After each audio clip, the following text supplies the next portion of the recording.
World's biggest astrology community in Tamil. Online Astro TV, வாழ்வின் வெளிச்சம்.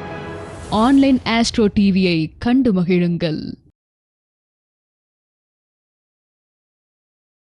நம்முடைய நிகழ்ச்சியினுடைய நிறைவு பேச்சாளராக வருகை தந்துள்ள அன்பு தம்பி நீலகண்ட சாஸ்திரி அவர்கள் 8ஆம் எண்ணின் பலன்களும் பரிகாரங்களும் அப்படின்ற ஒரு அற்புதமான ஒரு தலைப்பு எடுத்திருக்கார். அவரை பேச வருமாறு அன்புடன் கேட்டுக்கொள்கிறோம். ஜெய் சக்தி, அஷ்டவராகி சக்தி. பெற்றெடுத்த தாய் தந்தையருக்கும் வழிகாட்டின குருமார்களுக்கும் எனக்கு தொடர்ந்து ஆதரவு தந்து கொண்டிருக்கிற என்னுடைய தர்மகர்த்தாமா மல்லிகாம்மா அவர்களுக்கும் எனக்கு பேச வாய்ப்பளித்த தருமபுரி மாவட்ட தலைவர் ஜெயபாலனாவுக்கும் என்னுடைய குருநாதர் மணிகண்டராஜா அவர்களுக்கும் அனைவருக்கும் நமஸ்காரம்.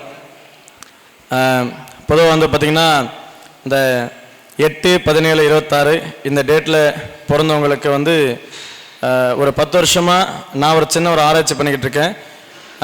இதில் என்னென்னு பார்த்திங்கன்னா நிறைய பேர் நம்ம ஜாதகம் கேட்க வந்தாங்கன்னா பொதுவாக என்ன பண்ணுவோன்னா ஓகே ஜாதகம் எடுத்து பார்த்தோம், அதுக்கு என்ன கொஸ்டின் கேட்குறாங்களோ அதுக்கு ஒரு பலன் சொல்லி அனுப்பிடுவோம்.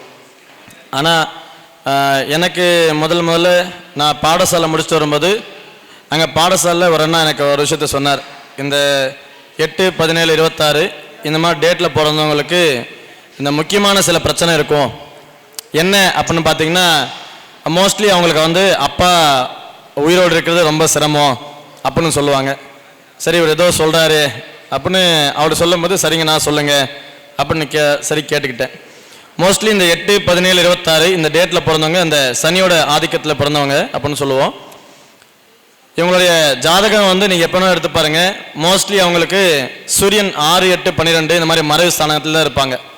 அப்படி இல்லைன்னா அஸ்வினி மகம் மூலம் இந்த நட்சத்திரம் இல்லை கேட்டை ஆயிலை நட்சத்திரத்தில் இந்த மாதிரி குறிப்பிட்ட சில நட்சத்திரத்தில் இருப்பாங்க.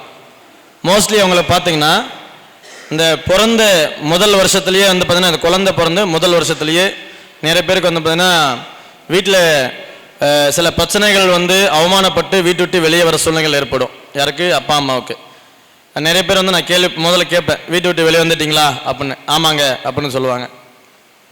அடுத்து இந்த 8 வயசு வரும்பொழுது வந்து பார்த்திங்கன்னா ஒரு சும்மா ஒரு ட்ரையல் அவங்களுக்கு வந்து ஆரம்பிக்கும். என்ன அப்படின்னு பார்த்தீங்கன்னா அதாவது இந்த ஹார்ட்டு, கிட்னி, லங்ஸ், லிவர் இதை சார்ந்த பிரச்சனைகள். அப்படி இல்லைன்னா ஒன்று குடிப்பழக்கத்தை ஆளாகிறது. சிலர்லாம் ரொம்ப நேர்மையாக இருப்பாங்க, குடிப்பழக்கம் இருக்காது, எந்த பழக்கம் இருக்காது. ஆனால் பார்த்தீங்கன்னா பணத்தை எங்கேயா கொடுத்து லாக் ஆகிடுவாங்க, அதனாலேயே பெரிய மன உளைச்சலுக்கு ஆளாயிடுவாங்க. சிலர் வந்து பார்த்திங்கன்னா இந்த மது மாது மங்கை அப்படின்ற வகையில் வந்து அதில் போய் லாக் ஆகி அதில் அவங்களுடைய உயிர் வந்து போகிற மாதிரி சில சூழ்நிலைகள். சிலருக்கெல்லாம் இந்த ஹார்ட் அட்டாக் வர்றது அப்படின்ற மாதிரி. சிலருக்கு வந்து பார்த்திங்கன்னா அவங்கள குழந்தைங்க வந்து பார்த்திங்கன்னா மோஸ்ட்லி இந்த காதல் விவகாரத்தால் வந்து பார்த்திங்கன்னா பிரச்சனைகளை சந்திச்சு அப்பா அந்த மன உளைச்சலில் தூக்கு மாட்டி சாவது இல்லை அந்த ஹார்ட் இதயம் சம்மந்தமான பிரச்சனைகள் நிறைய பேர் சந்திச்சவங்க இருக்காங்க. ஸோ இப்படி வந்து இருக்கும்போது பார்த்திங்கன்னா அஸ்வினி மகம் மூலம் இது கேதுன்னு சொல்லுவோம். பொதுவாக வந்து கேதுன்னா மாயை அப்படின்னு சொல்லுவோம், இல்லைன்னு அப்படின்னு சொல்லுவோம். அந்த மாதிரி வந்து பார்த்திங்கன்னா மோஸ்ட்லி அந்த 8ஆம் தேதி பிறந்தவங்களுக்கு அவங்களுடைய அப்பா பெருசாக இருக்க மாட்டாங்க. ஆனால் அந்த காலத்தில் அதுக்கு ஒரு பரிகாரம் இருந்தது. என்ன அப்படின்னு பார்த்தீங்கன்னா குழந்தைய வந்து அப்பா அம்மா கூட இருக்கக்கூடாது, தாத்தா பாட்டி வீட்டில் விட்டுருங்க, அங்கே வளரட்டும் அப்படின்னு சொல்லுவாங்க. பட் இன்றைக்கி இருக்கிற காலகட்டத்தில் நிறைய பேரோட சூழ்நிலை எப்படின்னு பார்த்தீங்கன்னா தனி குடுத்தனமாக தான் இருக்காங்க. தனி குடுத்தனம் இருக்காங்க, எங்கே போய் அப்பா அம்மா கிட்ட விடுறது, குடும்பத்தில் ஒரே கருத்து வேறுபாடு தான் இருக்காங்க. அப்படி இருக்கவங்க இந்த பிரச்சனை சந்திக்கிறவங்க நிறைய பேர் வந்து பார்த்தீங்கன்னா ஒன்று அப்பா இழந்தவங்களாக இருப்பாங்க, சிலர் அப்பா இருந்தாலும் வெளியே இருப்பாங்க. அந்த ஆயில்யம் கேட்டு இந்த நட்சத்திரத்தில் இருக்கவங்க பார்த்தீங்கன்னா அப்பா இருப்பார், ஆனால் இந்த குழந்தைங்களோடு இருக்க மாட்டார். வேறு இடத்துல இன்னொரு மனைவியோ இல்லை வேற ஒரு தொடர்புலையோ அந்த குடும்பத்தை விட்டு பிரிஞ்சு போய் வேறு இடத்துல வந்து இருக்கிற சூழ்நிலைகள். அப்போ அந்த குழந்தை வந்து நிர்கதி ஆகக்கூடிய சூழ்நிலைகள். ஸோ இந்த மாதிரி இருக்கிறவங்களுக்கு வந்து பார்த்திங்கன்னா நான் என் சரப்பில் மோஸ்ட்லி சொல்கிறது என்னங்கன்னா என்னோட குருநாதர், நான் பாடசாலையில் படிக்கும்போது குருநாதர் சொன்ன ஒரு பரிகாரம். இதில் நம்ம நிறைய பேர் வந்து சொன்னால் கேட்டு செஞ்சுருவாங்க, ஆனால் நிறைய பேர் செய்ய முடியாது. என்னென்னா பொதுவாக வந்து சனி பகவான் கர்மக்காரகன் இல்லையா, என்ன பண்ணுவார், அந்த விஷயத்தை செய்யவே விட மாட்டார் சீக்கிரமாக. ஆனால் அதையும் மீறி ஒரு விஷயத்தை செய்யணும் அப்படின்னு சொன்னார். என்ன அப்படின்னு பார்த்தீங்கன்னா இந்த ஓடுற நதி இருக்கிற பக்கத்தில் இருக்கிற சிவன் கோயில், ஓடுற நதி இருக்கிற பக்கத்தில் இருக்கிற சிவன் கோயில், அந்த சிவன் கோயிலில் போய் இங்கே கங்கா ஸ்நானம் பண்ணிட்டு அந்த கோயிலில் போய் இந்த நவகிர சாந்தி ஆயுள் ஹோமம் இதை செஞ்சு இந்த குழந்தைய வந்து இந்த சிவபெருமானுக்கும் அம்பாளுக்கும் வந்து இந்த குழந்தைய வந்து தந்தையும் தாயும், சுவாமி என்னுடைய குழந்தை இல்லை, உன்னுடைய குழந்தையா வந்து நான் அந்த இடத்துல தானமாக கொடுத்துட்டேன், இந்த குழந்தைக்கு அப்பா அம்மா எல்லாம் நீதான்ப்பா அப்படின்னு முழுசாக அவர்கிட்ட சரண்டர் ஆகி அந்த குழந்தைய தானமாக கொடுக்கறதுங்க.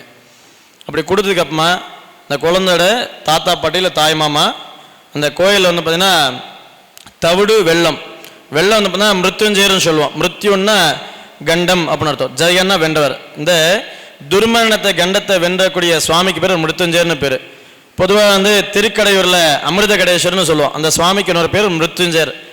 60ஆம் கல்யாணம் பண்ணும்போது ஆயுள் தோஷம் நீங்கணும்னு சொல்லிட்டு அந்த இடத்துல இந்த மிருத்யுஞ்சய ஹோமம் அப்படின்னு சொல்லி ஒரு ஹோமத்தை பண்ணி கலசாபிஷேகம் பண்ணி அவங்களுக்கு ஆயுள் பலத்தை தரக்கூடிய ஒரு ஆலயம்.